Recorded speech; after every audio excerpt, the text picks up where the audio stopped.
Excellencies, ladies and gentlemen. Thank you for coming here today and joining us in this special event.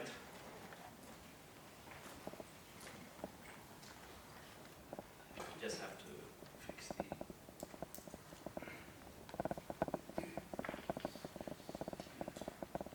Okay.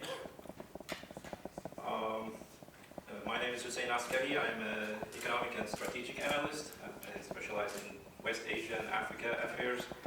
I am the author of this book, co-author of this book called Extending the New Silk Road to West Asia and Africa,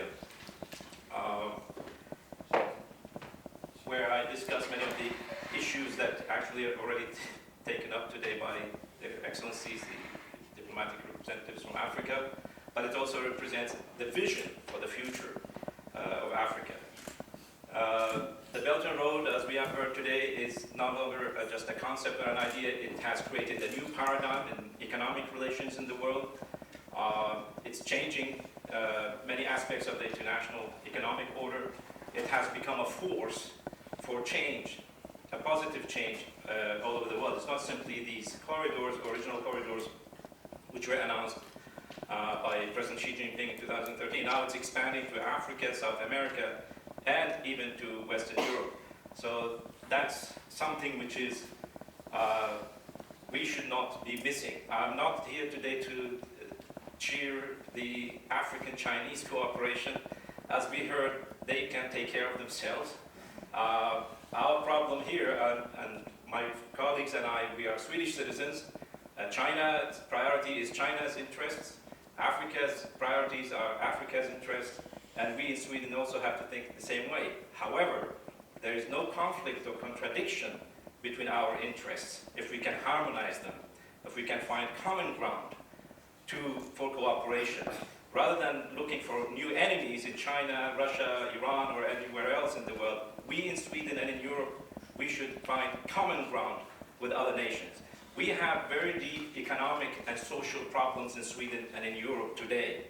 And our interest would be best served by joining the Belt and Road initiative, joining hands with Africa, with China and other nations who want to be part of the new paradigm.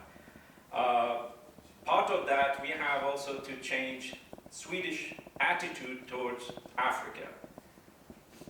We have a good lesson from learning from China. Africa, in the minds of Europeans and Americans, is a place where there's problems.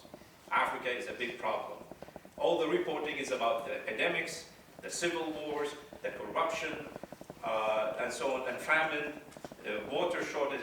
That's what we know about Africa. It's a big problem. We can only help Africa.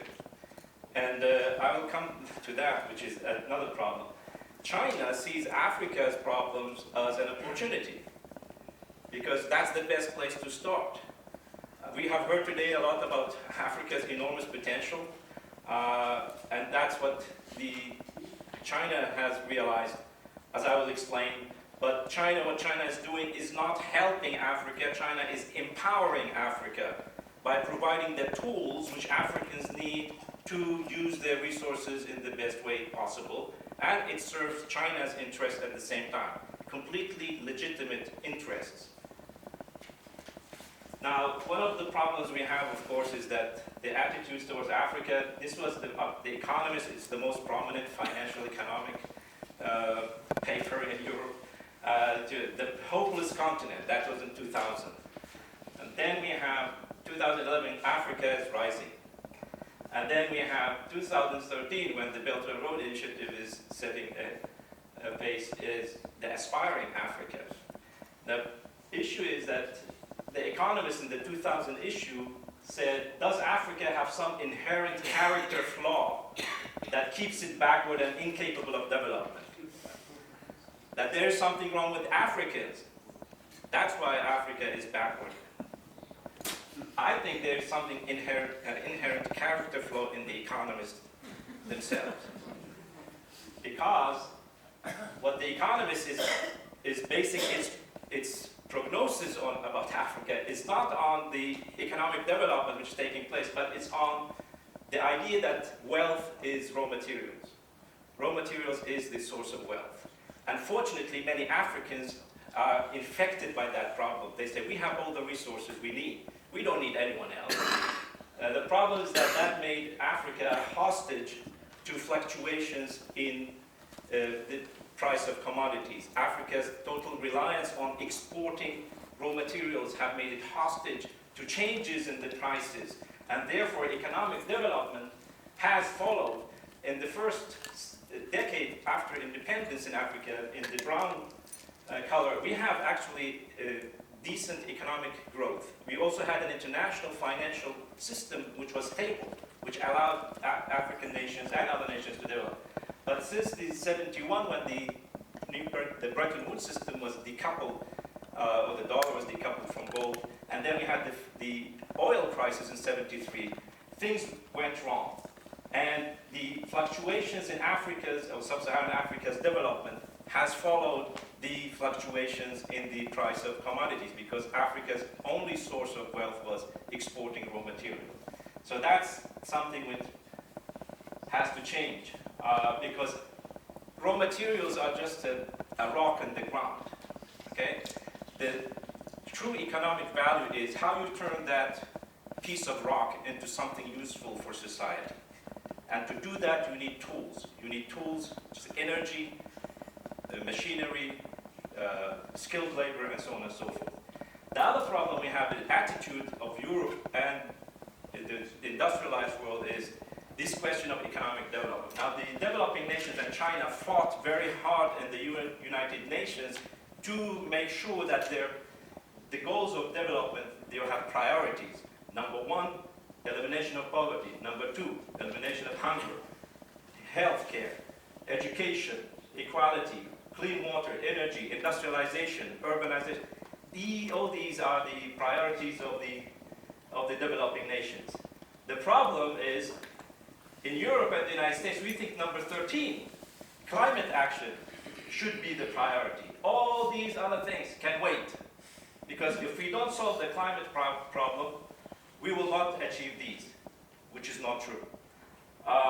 At the UN General Assembly meeting in September, which was supposed to deal with these issues, we had young people sent into the streets stirring a massive hysteria about climate change, so the whole discussion was changed from these priorities to these priorities. And that's a big problem we have in dealing with the developing nations. The developing nations and China think these are the priorities. This will follow. Now, we have institutions in Sweden and in Europe. I call this the sustainable development acrobatics. They are turning the whole thing upside down by making very, very complex models of development which are completely dependent on the question of climate change. So they did it in a way so complex that number one ends up here, number two, number three, number four, number five. So number 13 and 14 and 17 suddenly end up over here. It's in the perception of the individuals, the people in Europe and the United States, that these are the priorities of the world. And that's not true. Our priority is to eliminate poverty, hunger, provide decent living conditions, clean water, electricity, education, and so forth for the mass people. In Europe, we do have these things. So these are not a goal anymore, although we have problems with education and healthcare and infrastructure. So the other issue is we have a problem. Europe's attitude to Africa is we can help Africa with aid programs. And this, according to me, has made poverty permanent. You can provide clean water, as this EU project says, to these people. That's nice. But they have no electricity. There is no transport. These ladies have to take these heavy tankers for kilometers back home. Why not bring this water to the houses of these ladies? And then we have billions and billions of dollars and euros spent on these programs. And it's funny, they say here, we are using European know-how. and new technologies for water purification. Have you ever seen Swedish or German women using this European know-how in Stockholm or in Berlin? They say this is good for Africans, this is not good for us. We have a different system. This is a problem. We have to change this and have a new attitude. Now we have the old, here's the colonial system of extracting raw materials from Africa and shipping them as quick as possible to the ports for outside. This is the vision of the African nations. We heard today His Excellency Ambassador of Egypt and the other speakers that we have now the African Union Free Trade Zone, which is a fantastic development. However, without infrastructure, you cannot have trade. Trade among African nations, among themselves, is only 13% of all African trade with the world. Like Egypt and Sudan, who are neighbors, trade between them is only 1.5% of their trade with the outside world. Why? Because there is no infrastructure connection. This is a World Bank study from 2006, which says even if you just upgrade the existing roads, the bad roads, if you upgrade them a little bit, you'll have an increase in trade between African nations between 250 and 1,000%, only by doing this small thing. Okay, so why is China so interesting for African nations? We heard today African nations want to work with China, and the problem is that we're going to miss this opportunity if we don't change our attitude. This is from the Forum on Economic Cooperation, China-Africa Economic Cooperation in Beijing last year. We had almost all African leaders were there. Only half of them then went to the General Assembly meeting because they didn't think that's a priority. This is a priority. Now, the reason China is interesting for Africa is there are many issues, but the important thing is that China has proven as a developing nation that you can actually quickly get out of poverty, hunger, and build an advanced economic system. And also, China has no strings attached to its cooperation with Africa. China does not propose to African nations to change their political systems, their culture, their religion, their family relations, as we Swedes and Europeans often tend to do. Our foreign minister was recently in Tanzania, in Dar es Salaam, and the only thing she wanted to talk about is democracy, women's rights, and climate change. These are important things. But if you don't have electricity, women's rights would be trampled on, because women will have to go and fetch wood and spend all their time finding wood and cooking with wood. That's not nice for women's rights. So that's what China doesn't do that. China respects the sovereignty and cultural diversity of other nations. If we have issues, we discuss them, but we have to start with what is common among us, what is our similarities, not our differences. So President Xi Jinping in the FOCAC summit in 2015, and this is a very important quote, is that he says that industrialization is an inevitable path of a country's economic success.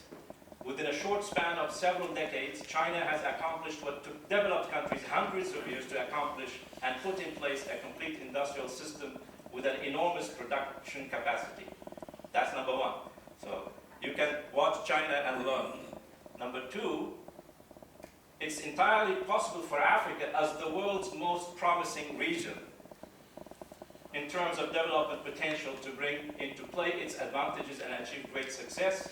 The achievement of inclusive and sustainable development in Africa hinges on industrialization, which holds the key to creating jobs, eradicating poverty, and improving people's living standards. We almost never hear European leaders say these things to Africans. And the Chinese say, we can assist you in providing what we have learned, the lessons we have learned, and the capacity we have developed. We can share it with you. The Chinese government, or President Xi Jinping, in one of his speeches, he said there are three bottlenecks, there are three problems in Africa. It's not the flaw of character of Africans. So there are three bottlenecks of development in Africa. Shortage of capital, finance, shortage of skilled labor, and lack of infrastructure. These are the problems of Africa, according to the Chinese. So China said we can help with that. We know how to do that. So China has enormous surplus and credit capability. So provided in the first 3 years of the full cooperation, $60 billion. This is mostly to state-owned large-scale infrastructure projects. Chinese banks also finance private Chinese companies outside for projects in Africa, industrial and other. Now, last year, also China pledged to allocate 60 billion new credit for infrastructure development. Now, the lack of skilled labor. Now, unlike the mythology we hear about how the Chinese work in Africa, that the Chinese only use Chinese workers, Chinese engineers. That's not true. Because Chinese workers and engineers have become expensive. I have news for you. You cannot take Chinese workers and ask them to work in Africa for cheap. So you have to develop the local labor with skilled developments. And these are the ladies who are now running the Mombasa-Nairobi railway. Many of them were educated for short, intensive courses in China, and now they run the railway system. I have in my book studies about how much Chinese and African involvement in the different projects are. I'm not going through that, but interestingly, China just surpassed Britain and the United States in the number of African students studying in Chinese universities. Only France is still ahead, and we know why. Okay, lack of infrastructure. As we have heard, but Africa has had visions of development.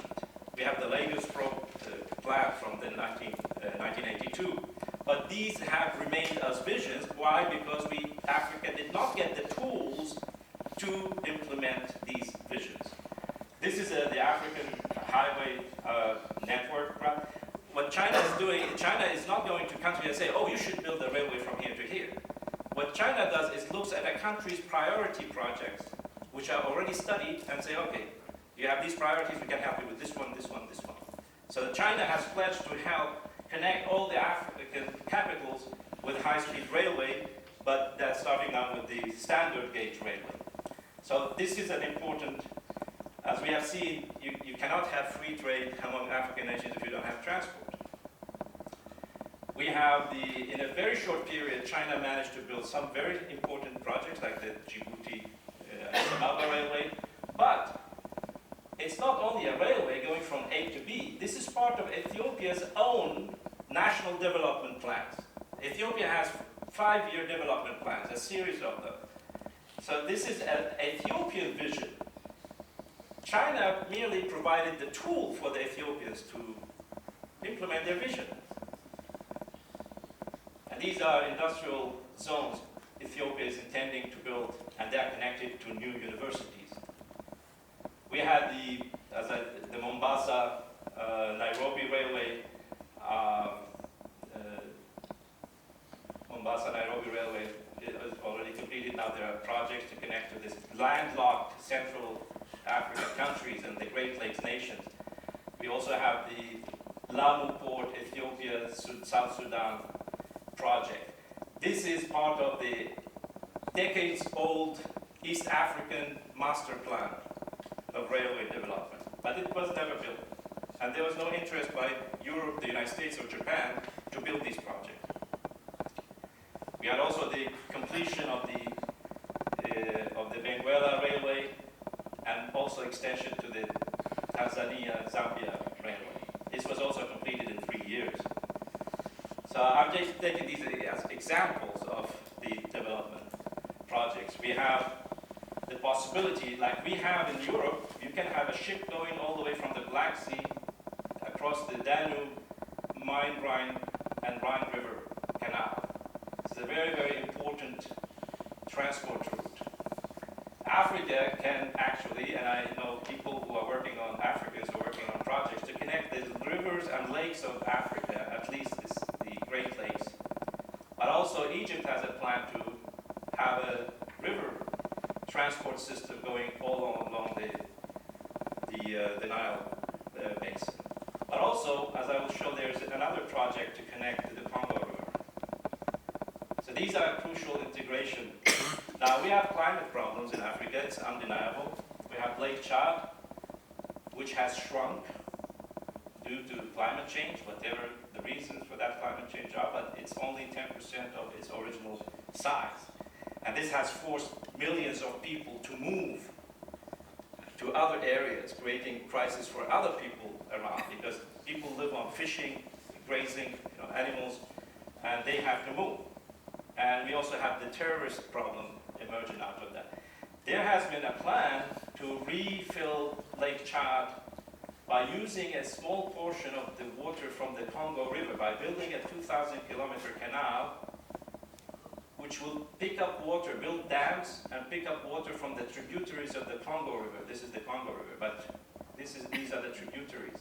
And it will flow with gravitation, you don't need to pump water, into the Chari River, Central Republic, and fill Lake Chad and create a new agro-industrial zone. There will be power generation, there will be transport corridors. So Congo, which is still opposed to the project, will be actually the most benefit. They will benefit most from this project.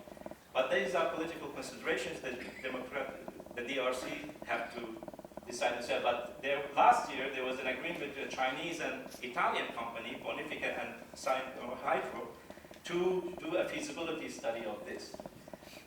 So this is an important aspect of Europe and China working in Africa. We also have the Grand Inga Dam, which is also in the Democratic Republic of Congo. But this project is approved by the government, but it has been waiting for financing and technological capability to build them. There's only one dam built, but this is a series of dams in this area of the Congo, which will, the largest hydropower plant in the world is the Three Gorges Dam in China. It generates 20,000 megawatts of power. The Grand Inga Dam will generate twice as much, 40,000 megawatts of power. This will be a revolution for power generation, industrialization for Congo and Congo's neighbors. Last year too, or earlier this year, a Spanish company went with the Chinese company to start the implementation of the first or the second one of these plants. So there are positive signs.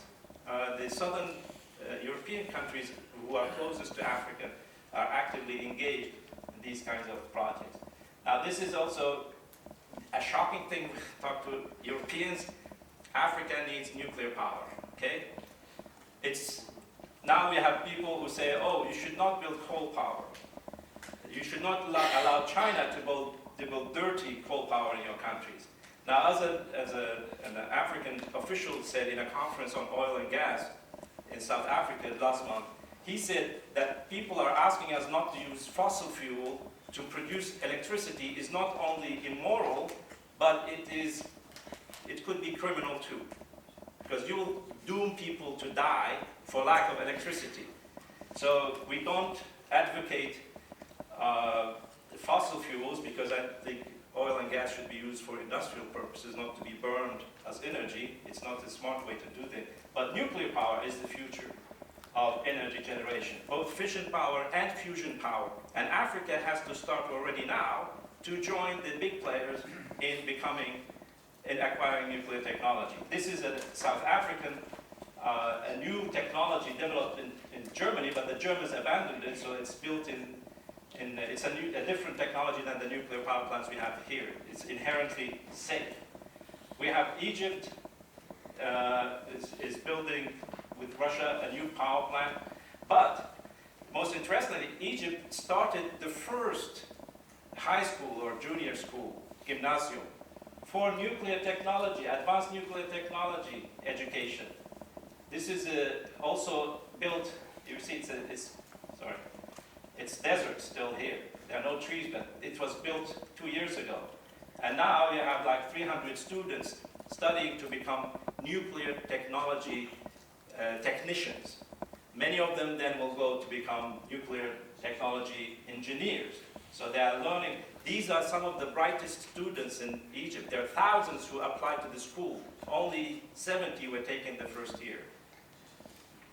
So they will have developed all the skills, and then they will work with the Russian.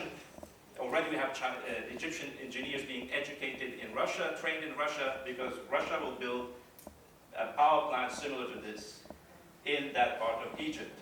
Now, we heard that there's Russia-Africa summit in Sochi, also last month. There were many nuclear technology agreements with African nations. Russia wants to, I think President Putin has this Light Africa initiative to provide nuclear know-how to African nations. This could sound very, very strange for a Swedish audience, talking about nuclear power in Africa. Not only nuclear power, we have to have space programs in Africa. Why not? Africa is the future of the world today. So rather than focusing on Africa's problems, we have to focus on the tools Africa needs. One paradoxical thing I found when I was writing my book is that the World Bank, the United States, and Britain were all ahead of China in the amount of money invested in Africa until 2015. The World Bank spends almost twice as China in Africa. But all that is wasted into small micro projects all over the continent. The United States and Britain invested more than China in Africa, but it was mostly focused on oil and gas and raw materials. China does invest in raw materials in Africa, but it invests equally in infrastructure building and manufacturing. So this is what is needed. This is where Sweden and Europe have to start thinking, because we are losing Africa.